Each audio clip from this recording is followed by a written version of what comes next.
Astagfirullahalazim.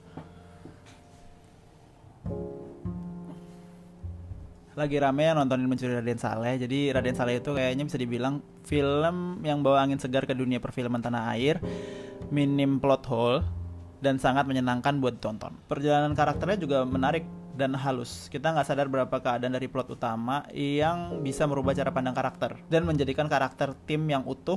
Dari awalnya tuh karakter individual. Biasanya salah satu dari karakter film Haze itu pemula. Jadi yang pro ada kesempatan buat ngasih tahu ke pemula itu apa rencana mereka secara detail dan jelas. Dan kita sebagai penonton itu secara nggak langsung dapat penjelasan itu. Tapi di Mencuri Raden Saleh kita nggak dikasih itu. Yang dikasih ke kita adalah semua karakter dari film ini tuh bukan pencuri. Jadi yang kita dapat itu brainstorming.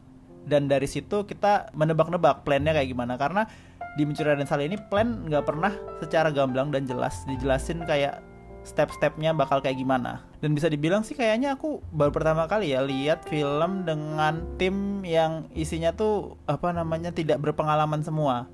Dan kayaknya ini adalah template baru buat perfilman dengan genre Haze. Jadi yang belum nonton, pengalaman nonton Mencuri Raden Saleh itu mungkin bisa dibilang pengalaman yang jarang bisa didapat di perfilman Indonesia. Jadi ya nonton aja serius, nikmatin, jangan lupa kencing sebelum nonton karena 2,5 jam buat nahan kencing gila, berat banget dan aku ngerasain itu sendiri. Dan buat yang udah nonton kita coba bahas lebih dalam soal plotnya ya. Film Haze itu sebenarnya cabang dari film action yang mikir. Kayak kalau misalnya film action itu ada dua ya yang mikir itu.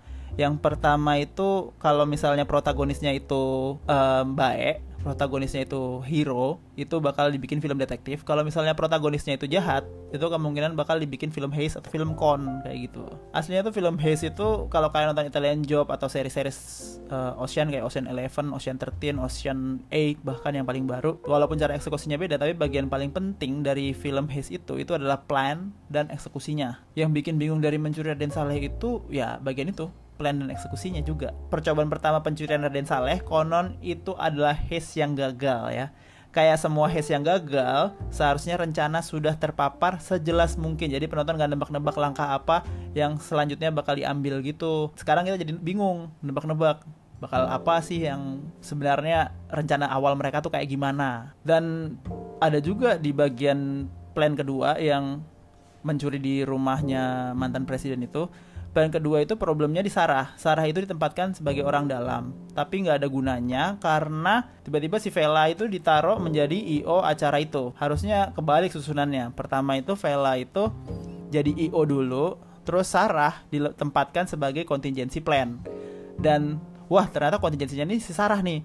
Kita udah larut, kita di overshadow, dan pas kita udah sampai ke ending, ternyata contingency plan-nya itu ada dua. Yang satu Sarah, dan yang satu itu pencurian lukisan tambahan. Dikit banget aslinya bisa dikritik dari film ini. Mungkin kalau kalian suka film Haze bakal kerasa kayak gatel banget di part pencurian, part plan dan part eksekusinya. Cuman ketutup sama aktornya lumayan ya, menarik perhatian mata banget. Terus juga acting aktor-aktor seniornya juga bagus. Dan actionnya lumayan menarik. Dramanya juga dapat banget. Jadinya ketutup bagian plan sama eksekusinya. Tapi overall ya tetap aja ini fiery experience yang jarang banget bakal kita temui lagi di film Indonesia. Mungkin ya kayak 5 tahun sekali, 3 tahun sekali kayak gitu. Jadi ya wajib banget kayaknya buat ditonton. Lain kali aku mau bahas film Haze. See you next time. Bye bye.